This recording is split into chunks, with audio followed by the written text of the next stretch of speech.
Hi everyone, how's it going? Everything is going good over here. I've actually got a lot of awesome things going on, and if you haven't been catching up with me on my Facebook page, you can see it all happening there. I've been posting a lot of content recently. One of the things that I've been posting lately is inspirational movement videos with prompts, and they're like 45-second videos that give you a nice little gentle reminder to move with different intentions. And so that's been really fun to record. And the second thing that I wanted to tell you is that I was part of a video interview series online last week, and my episode is actually coming out on May 1st. And I talk all about how dance therapy can help people really find their authenticity and just discover the hidden parts of themselves or the parts that don't come out as much. And it's a really great interview. And you can, again, find that link on my Facebook page if you scroll down a little bit. And the last thing that I wanted to share is that this week I am putting out an amazing offer of a buy one, get one private session with me for $97, and I'm giving this to the first 3 people who claim it, and I have 2 left. Someone just snagged one up today. So again, you can find that all on my Facebook page. You can either search Orit Krug Dance Movement Therapist, or you can type in the link facebook.com/Orit Krug DMT, and it'll all be there. Anyway, today we are hearing from Pavitra. She is a transition coach, and she actually reached out to me to come onto my podcast, and I was pretty intrigued by her story about her multiple relocations and the perspective that it gave her about her mind and body connection, and how now she has turned that into a career, and she inspires expat women who are unsure about their place in the world and help them navigate a new place and just feel more confident and feel more a greater sense of belonging and connection. I really enjoy talking to Pavitra, and I think you'll really enjoy this interview. This is Mind Your Body, a dance movement therapy perspective on the integration of our emotional, cognitive, physical, and spiritual aspects of our being into one more aware and whole existence. Hi, my name is Pavitra, and I am a transition mentor, and I basically work with or mentor expat women who are kind of looking to define their sense of belonging, identity, and purpose as they're navigating through a new landscape. That's pretty much what I do, but I focus mostly on the transitional process. Mm-hmm. Yeah. What about your story inspired you to do this? So my life, and so is everyone's life, it's all about transitions, really. So in particular with my life, I transitioned from India when I was 22 years by myself to live in New Zealand, a country I had never heard of before. Didn't even know where it was on the map, to be honest. And then found my way through losing my whole identity, what it means to belong to the land and the people, and what it means to really establish true intimacy and connection with people again. And it was a magical process. It was difficult, of course, but it was a magical process. And in that, there was so much wisdom that came through it. And then as life has its beautiful moments, it decided that I needed another challenge. And 12 years later, after living in New Zealand, I decided to move to Australia, in Melbourne, 2 years ago. So I've been in Australia for 2 years now. Was that transition easier than the first one? It's interesting because I thought it would be quite hard because I based it on the previous one, as we do. We think history repeats itself, so we kind of prepare ourselves mentally, physically, emotionally for the same story to repeat itself. But it didn't work out the way that I imagined it to be, but it was definitely difficult. The first year was definitely difficult, possibly for 2 reasons. One, because I was holding on to the past wound and letting it define my current situation. And 2, because I had genuinely lost my sense of belonging because I lost my mother, who was my last surviving parent, and to be an orphan in this world, and then to move to a country where there was nobody who knew me, really shook what it means to have a foundation in this physical reality. So it was different, but I had all the tools that I had learned from my first move to support me through that. But of course, there were new things that came through that I had no idea how to process. But it's obviously, life is a process. So yeah, I got through it. Wow. That's a lot that you dealt with all at once. Yeah. Yeah. What does a transition feel like for you? And maybe you can talk about some of the patterns that come up for your clients. Like, what does it feel like in the body? How do you know it's a transition versus, let's say, a message that something is, going down a really dark path? So transitions usually end up feeling like, in the body, it usually feels like you're stepping out of your comfort zone.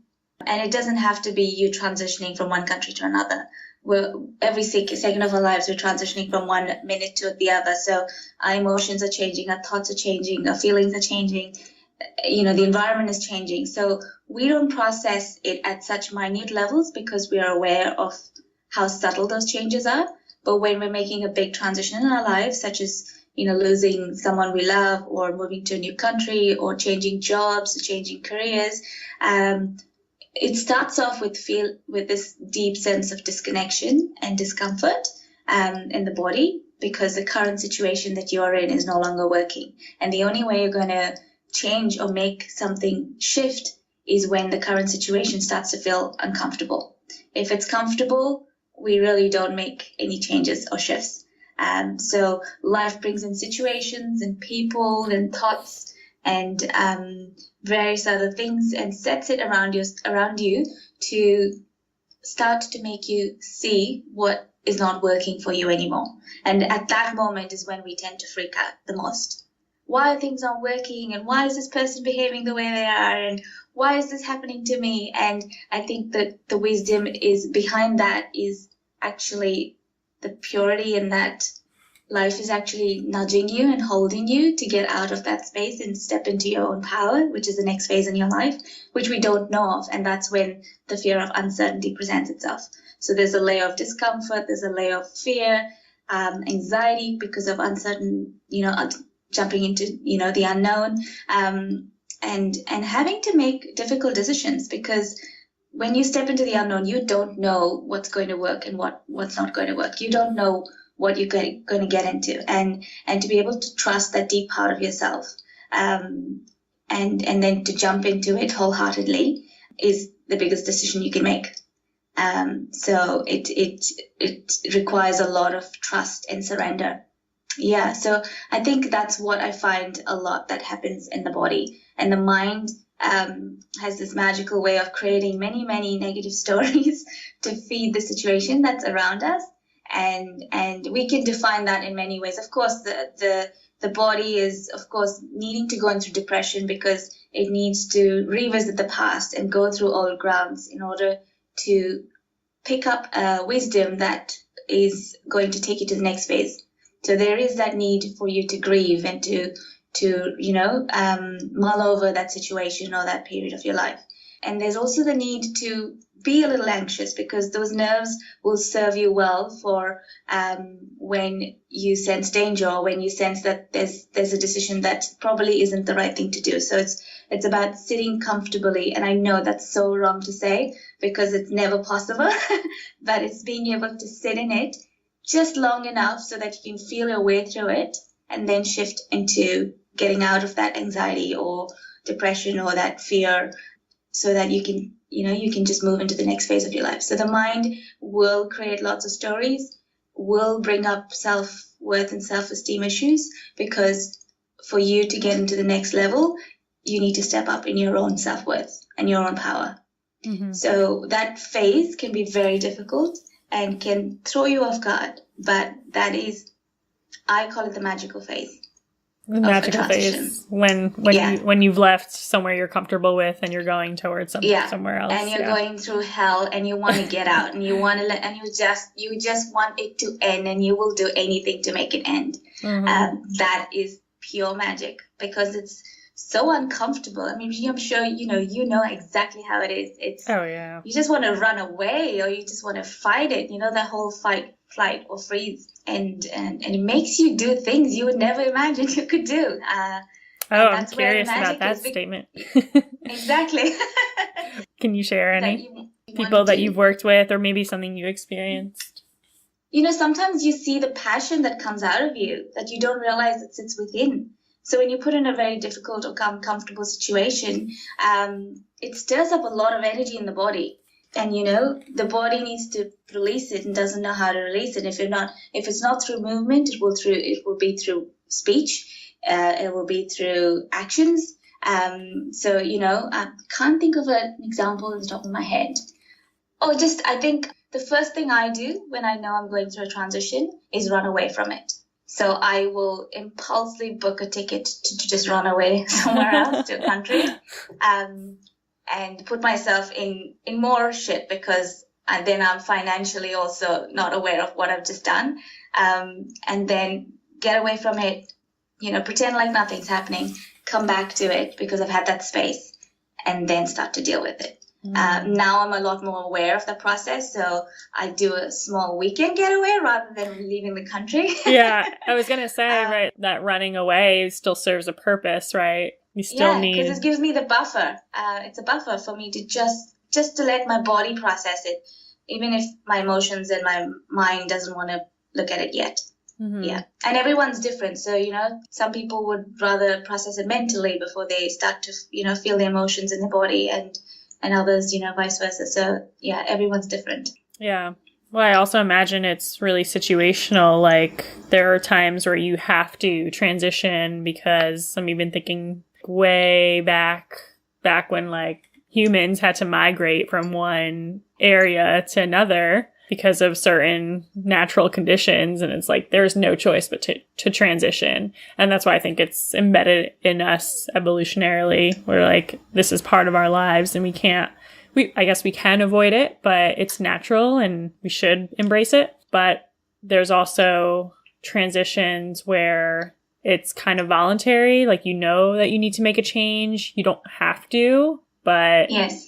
you can. And then there's also like, I can't get out of this current situation that I'm in, but I need to make it work somehow so that I can get out of this situation. Yeah.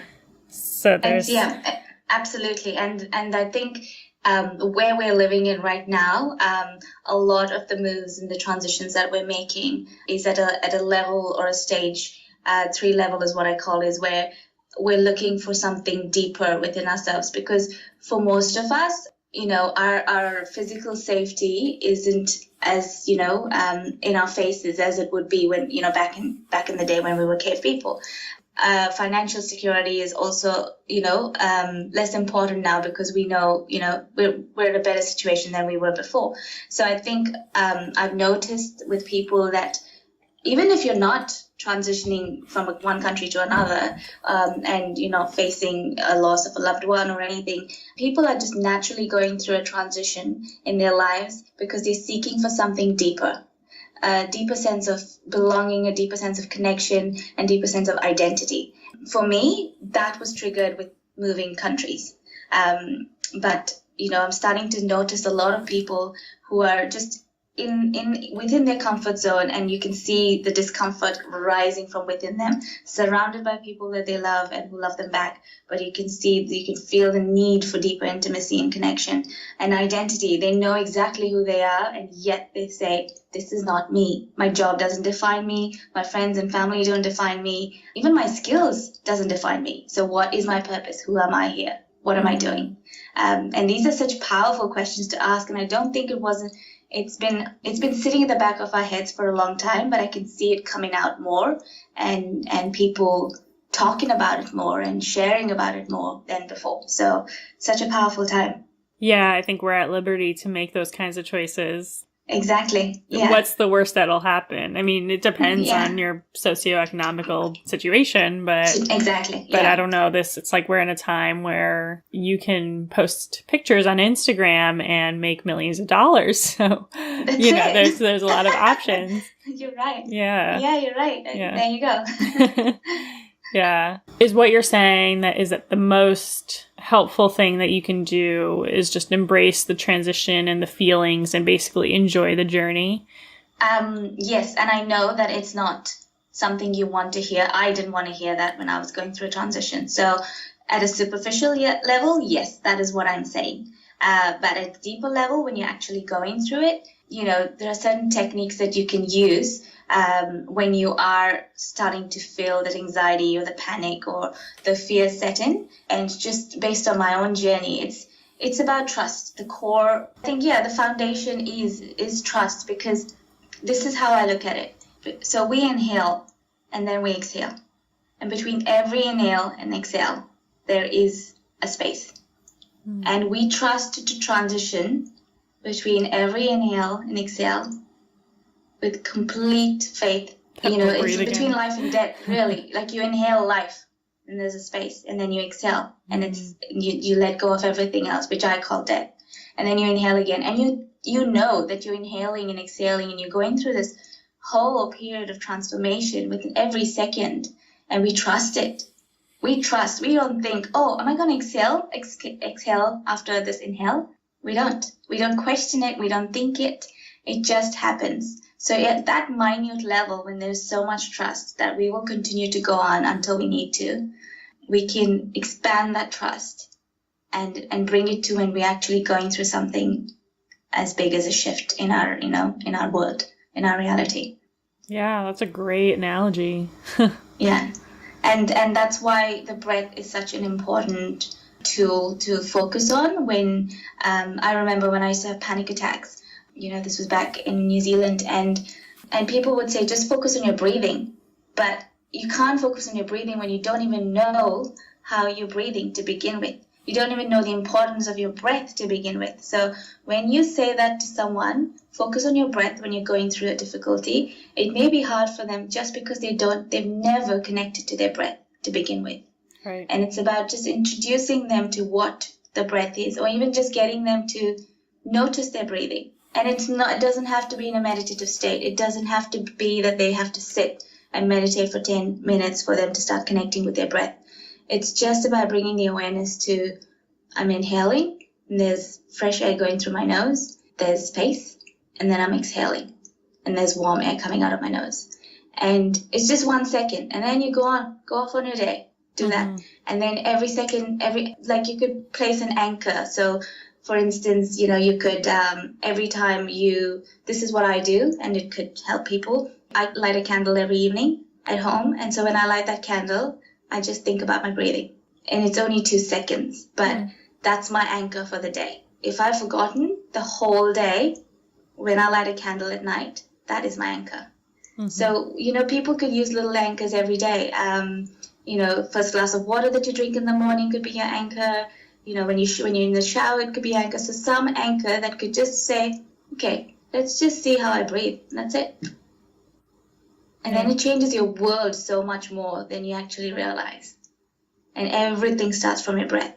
Yeah, I love that analogy of you can trust that you're going to breathe again so much that you don't even think about it. But same with walking, you can trust that your next step is gonna, but then there's that level of awareness. Like when we become aware of our steps, we have control over it. When we have awareness of our breath, we have control over it. And I think that sounds like another layer. Like what are the little things that I can control in a time where I feel out of control? I can't control the situation or how fast this is going or how fast the transition or all the little unknowns that come along with it. And we can come back to the body, to the tiniest things to get that sense of control and certainty. Yeah. And also I've noticed with people that I work with, one exercise is just getting them to step back into a time when they have gone through a transition and just speak about that transition and the way and the benefits that they have had since going through it, and all the positive things that has happened going through that transition, because then it helps the body and the mind to again trust that, oh, I have gone through that before. And it may not be the same situation, but I got through it. And at that time I panicked. And at that time I didn't know what I was doing. I was stepping into an unknown situation. I didn't know what I was going to do. I didn't have the people that are right now in my life to support me at that time. So I can trust that there's something external of me that's also kind of working with me to get me through this. And so when people start to focus on that and you get their attention to focus on the positives and the benefits and the positive changes that have come through from any of their transitions, and everyone no doubt has gone through something or the other and come out of it brave and strong and powerful. And it's just about helping them connect to it. Yeah, I've been in a very long transition of starting a business. Yeah. And so what you said just got me thinking about, even within the same transition, it's helpful to think about what was going on in the beginning of the transition, because this transition has been going on for almost a year. Yeah. And the beginning of it was very, very intense. And my tolerance level was a lot lower, and I still deal with frustrations and stuckness and unknowns, of course, but it does help to think about how I got through even the earlier part of this long, long transition. Yeah. And I look for challenges in my life. I kind of get bored if I'm too comfortable. So I think it's exciting, even though this is one of the hardest transitions of my life, but I know that I'm going to learn something. I know that I am learning things, and I'm getting stronger, and I am getting in touch with parts of myself that I've been uncomfortable with. And that is the core, that is the beauty of transitions, is you realize that actually life is not about comfort at the end of the day. And little challenges that are within your own comfort zone is what you're seeking. And that is what you want to keep the momentum going. And like you said, there is a part of you that's wanting to explore a little bit more about how much you can do, how much you can, you can play with life and see how much you can achieve and how much power you have, and getting in touch with that power. So it's you testing yourself to see how much further can I go. And that's the beauty of transition. So there's so many beautiful things that come out of it. And suddenly there is no ordinary moment. There is no ordinary time. Everything suddenly. And so now, because I've gone through so many transitions, I notice every transition happening just beautifully and naturally. And, when the seasons change, I used to panic before, because I used to think, oh no, I don't like winter. I only like spring and summer, and I don't like the onset of autumn.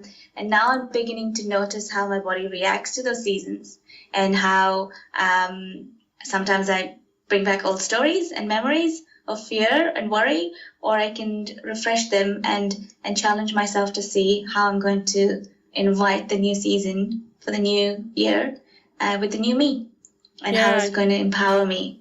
Can you talk more about that? Because I also remember you saying at the beginning of our conversation about bringing in past wounds. Like, what do you do to embrace the new change? And how do you leave the past perspectives or the past feelings about it in order to bring in that, the embracing of the new change? Yeah. So our past defines us to an extent, and we need it, because that tells us who we are and tells us a story of how far we've come. But the beauty is not to allow it to define you completely. So most transitions that we go through in life will feel very similar, because our body reacts in a similar way based on our experiences and and just the way we are and just the way we process things. So when the past stories start to come up again, because you think this is repeating itself again, the history is repeating itself, it needs to be acknowledged. Because if you shut it down, it's saying, please acknowledge me, because actually there is some truth in what you went through before. And I want you to find it, because that's going to help you with the next phase. So when a past story comes up and it can be confronting, because it can be forceful and it could be fearful, and it could say, oh no, this is what I went through last time. It was pure hell. This is happening again to me, and I don't want this to happen to me. But it's just about saying, okay, you've come up. What is the wisdom in that? Just stay with it, just sit with it. And you don't have to sit with it for long, because all it wants is acknowledgement. The minute you acknowledge it and say, yeah, I see you, you're here, and I see that you're trying to speak to me and I don't know what you're going to say, but I'm just going to sit with you. And I know it's uncomfortable and I know I want to run away and I know I want to scream. And I will scream, but I won't force you down. I won't shut you down. I won't suppress you. I will stay with you. Then whatever it needs to tell you comes out. And 9 times out of 10, it's trying to tell you to trust, because it's trying to bring you back to that place where you were before and say, yes, you were here before, but see how far you've come. Mm-hmm. And so here's another situation and you're reacting the same way, but you will get through it. But because the emotions are so overwhelming, we want to suppress it. We want to shut it down and we want to just move forward. So really acknowledge the past wounds when they come up, because they are part of who we are, and to honor them and to give them the space that they deserve is actually more empowering than shutting them down and saying, it's done and dusted, it's in my past, and moving forward, which is what I find a lot of people do. And so the story comes back with more force the next time and the next time, and it, it keeps accumulating its momentum. Yeah, that makes sense. Yeah. There's only so much that you can fill in the bottle of your past experiences, that eventually it's going to overflow and explode. And something you said before about always having little challenges, and that's what we live for. We're not supposed to be in a rested state all the time. There's a healthy way to be in the fight or flight response, but in a way that feels safe. It's a mobilization without feeling the fear that allows us to take action, but without, that sense of fear or panic. Yeah. And without that, think of all the great things people are doing in the world. They have that sense of urgency and activation, but it doesn't necessarily have to be controlled by fear. Yeah. There's a little fear there, but it's a fear that drives you. Yeah, it serves its purpose. Yeah. Mm-hmm. And this is what I believe. Every emotion is there for a reason. It's just to make sure that the intensity is maintained. So we have a rainbow of emotions. We have a rainbow of colors, and we need all of them. So we have a rainbow of emotions, and we need all of them. Even if it's a joyous emotion, if you overdo it, it doesn't feel right. So similarly with a negative emotion, it serves its purpose for the time being to get you through some situation, or see the wisdom in some situation, or see the power that you have and can connect to it. And then it really dissipates. It serves its purpose and then goes away. When you don't give the space for why it's presenting itself is when the small little roadblocks start to accumulate. Yeah. I had a similar interview with Christina Devereaux on my second podcast episode ever. It was about the power of pausing, and we talked a lot about this in the transition space. I remember I asked her something like, how do you know that you're actually moving towards something and that you're not actually stuck? What's your perspective on that?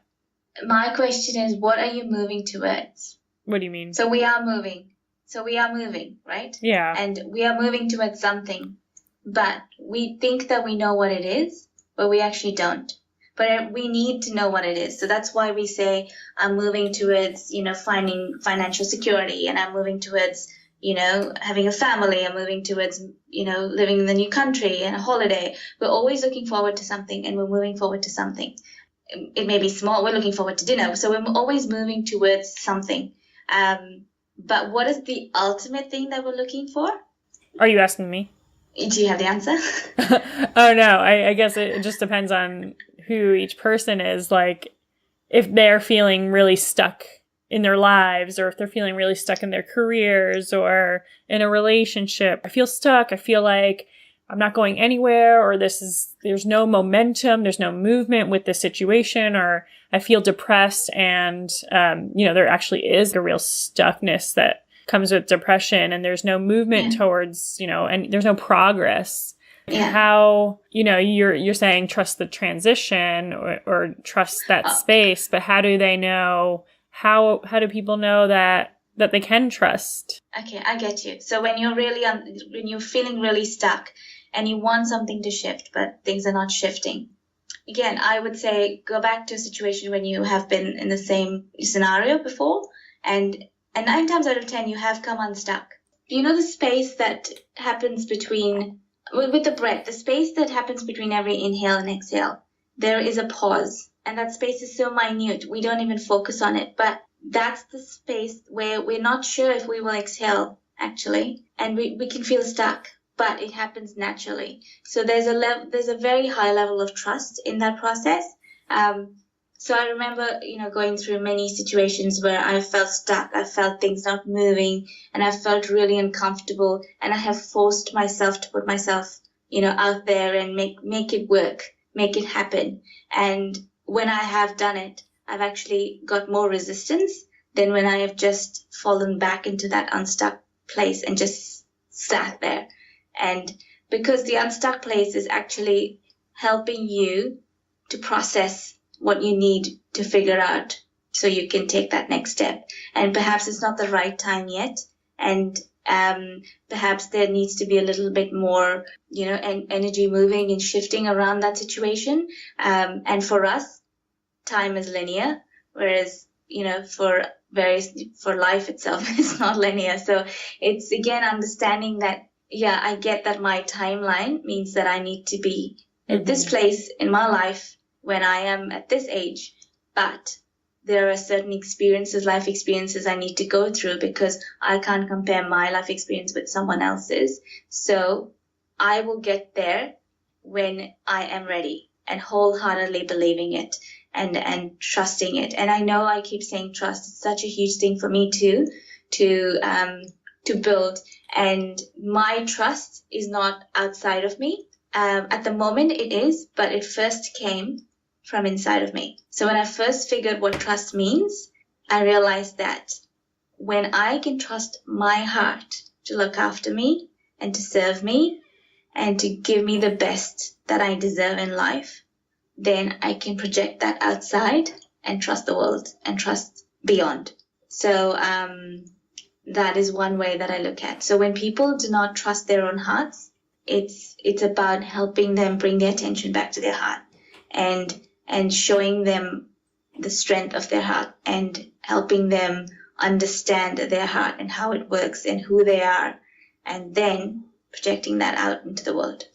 What does that look like practically? Is that if something comes up, just acknowledge it, sit with it, talk to it? I think, yeah. But every day, I think it's about, taking moments of, writing gratitude, honoring yourself, self-care, doing things that you love to do. And even if it's just one thing a week to start off with or one thing a month, to really focus on what do you love doing and what is your heart craving for in terms of you and not someone else or people or things. And then start doing it and start writing about, things that your heart craves for. It could be superficial in the beginning. It could be external in the beginning. But then you bring it back to what does your heart really want? It wants love. It wants connection. It wants beauty. It wants power. It is all of that. It's not that it wants it. It wants acknowledgement is what it is. So the minute you start to acknowledge your heart to have all of that, then its strength starts to build and it starts to resonate the power that is you and not just the heart. And then you can trust it. So when you're going through something really difficult, for instance, when you're going through a breakup, your heart breaks and then you lose trust in your heart, which means that you start lose trusting in your judgment and your actions, and then you project that out into the external world, and then you start losing trust in people, and then you try and shut yourself off, and then the story continues. So even when you're going through a heartbreak, saying, yes, my heart is broken, but it's still my heart. So maybe there are two pieces of it, but it's still strong. It's still looking after me. I'm still here. I'm still breathing. It's still beating for me. None of that has changed. So I will let it, give it time to heal and do what it needs to, and it will tell me what I need to do. So it's about building trust in your own heart. It is the powerhouse of who you are. It is what makes this life go around. So that's where my trust comes from. So it's not out there when I talk about trust. Awesome. I really resonated with that, what you were saying. I don't know, when you kind of stop believing in yourself, that bleeds out into other places. Yes. Maybe stop trusting other people. kind of feel more agitated or negative or envious of other people. And I'm projecting like what my own situation is, but I can see how that all layers on and how important it is to come back to your heart. And I think it's easy to get away from yourself. Yeah. And we need something, like even when we say believe in yourself, I think people look a bit lost because they don't know what do I believe in myself? Give me something tangible to believe in. And people know, your body, you have hands, you have eyes, you have organs. People are looking for something tangible to believe in first before they can believe in something that's, out there, energy. So I can start off with, believe your hands. It supports you. It lets you do all these things. So, with your body work as well, it's all about body, right? So it's saying, look at your feet. Look at all the things that it does for you. Look at your eyes. Look at the things that, you can see and take in and the beauty that it, symbolizes for you. So every organ every part of your body that you can see is like helping people and helping yourself to connect to it and say, wow, my 5 fingers. If I didn't have one of these fingers, my life would be different. The way I write, the way I interact, the way I hold things will be different. Mm-hmm. So then you start to believe your fingers and you start to see them for what they are. And then you slowly, these are all tangible things that we kind of see. But in a bigger realm, they're all, we all know that it's all energy. So it's kind of bringing the attention to that and then slowly sinking into your heart and saying, I do have a heart and it is beating because I can hear it. So now let me start learning how to trust it. Because then you have something to trust. And then when you say, I believe in myself, you say it with just a little bit more power, a little bit more radiance and more concrete, grounded. Mm-hmm. Yeah. Yeah, I'm picturing a little movement exploration of when you were talking about, look at my hands, like look how it can support me. And then just playing with that and movement and like leaning to one side and seeing that your hand holds you instead of just, flopping to the floor, or seeing that your feet work, maybe pushing you off against a wall, or, not even your body's there for you, but the wall is there for you. The floor is there for you. The analogy of the wall and the ground, because those have really supported me in my movement explorations, whereas authentic movement where I just moved intuitively, like I didn't think about it, it just happened. And the wall and the ground were always there to support me, and my hands and my body were there to interact with it and to allow that support. And so I think that would be a really interesting exploration to play with. What are the parts of my body that are here that support me? And then, somehow bring it back to the breath and the heart. Yeah. Beautiful. That's cool. Love that. Thank you. I can see my head going, what do I trust in this moment where I'm struggling and I'm panicking and I'm anxious and I'm so fearful? What the hell do I trust? Give me something to hold on to. Yeah. It comes back to the body. That's perfect. Yeah. I think it can be so hard to do that when we're running around a lot and focusing on, the phone and social media and TV and our clients and everyone else and everything else. And it can be really easy to forget who we are and our body parts and, the things in our body that allow us to live, like our breath and our heart beating, just allowing us to live in this glorious life. Yeah. Absolutely. Yes. Yeah. Thank you, Pavitra, and thank you everyone for listening. Don't forget to check out my Facebook page, Orit Krug Dance Movement Therapist, or facebook.com/Orit Krug DMT, and you'll find a lot of awesome stuff on my page that you can connect with for inspiration, for community, for connection, or just, look around and connect with me if you'd like. You can always send me a message. Okay, bye.